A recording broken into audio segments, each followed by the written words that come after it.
j'aimerais que Christophe Colette nous rejoigne pour un petit mot et nous raconter où ils en sont, puisqu'il fait partie de cette compagnie qu'on a créée, qu'on a inventée à Fourvière, qui réunit 14 acrobates australiens, le Quatuor Debussy, dirigé par Christophe, premier violon, et qui ont créé, sous la direction artistique du directeur de cette compagnie de cirque, Circa, en 2013, le spectacle Opus, qui est un spectacle de cirque construit avec 3 actes, et chacun des actes, c'est les quatuors 5, 8 et 11 de Shostakovich, une des pièces maîtresses du répertoire qu'interprète le Quatuor Debussy. Ce spectacle est une production création de Fourvière depuis 2013, c'est ça, est parti et fait le tour du monde. On a joué en Australie, on a joué au Canada, on va jouer aux États-Unis, on a joué dans presque tous les pays européens. Ce spectacle devait être à Moscou, normalement, en juin. Avec la crise qu'il y a actuellement en Russie, le festival Tchekhov de Moscou a annulé une grande partie de sa programmation, notamment la partie internationale. Donc on a proposé à nos amis de Circa et du Quatuor Debussy de remplacer cette étape Moscou par un retour à Fourvière. Tu peux nous dire comment ça se passe un peu ce spectacle, comment ça a évolué, comment ça a mûri depuis la première présentation en 2013? Bon, bonjour, bonsoir. On ne sait plus tellement quand on monte sur scène à quel moment de la journée on en est. Alors oui, tu as raison, effectivement, on devait être à Moscou, mais le rouble est trop bas. Donc on est obligé de venir chercher des euros.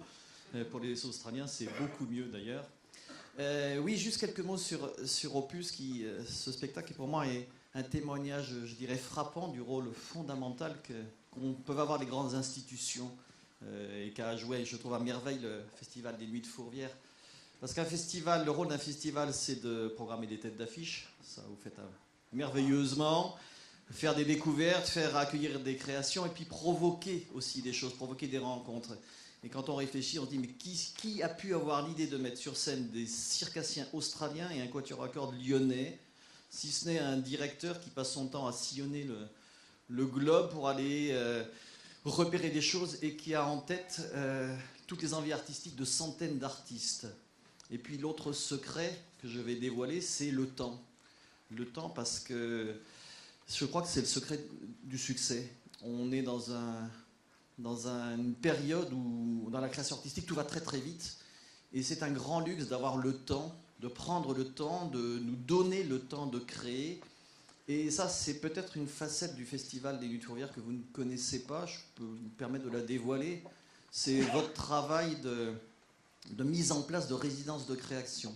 Imaginez le luxe pour une compagnie australienne et un quatuor lyonnais de se trouver pendant 2 mois à Lyon, ici, à Lyon, par période, pour préparer un spectacle. C'est quelque chose qui est tout à fait inhabituel.